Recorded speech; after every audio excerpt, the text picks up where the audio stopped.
రెండవది, ఇప్పుడు మనకి ఉద్యమం ఉన్నది అన్ని గ్రామాల్లో.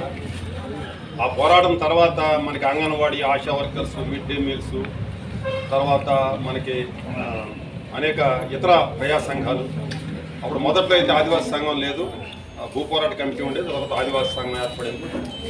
తర్వాత దాని నుంచే అనేక మంది నాయకులు, ఇప్పుడు మీ ముందు మీ మండల కమిటీ నాయకులు ఎవరైతే మీ ముందు ఉన్నారో వీళ్ళందరూ కూడా ఆ ఉద్యమ యొక్క ఇన్స్పిరేషన్ తోటి నెక్స్ట్ తరంగా, మొదటి తరం వాళ్ళు ఇప్పుడు పెద్దగా ఎవరు లేరు, ఆ రెండవ తరం నాయకులుగా మన ఇప్పుడు మీ జిల్లా మీ మండల సెక్రటరీ కానీ మన ఇక్కడి నుంచే అభివృద్ధి చెంది ఇప్పుడు పుట్టాయిగూడెం వచ్చిన రామకృష్ణ కానీ, నాగమణి కానీ, ఇక్కడ మన వెంకట్రావు కానీ, మన సీతారామయ్య కానీ,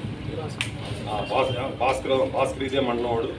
తర్వాత అందరికన్నా సీనియరు మన దొరగారు ఉన్నాడు, కనకాపురం. అందుకని ఈ రకంగా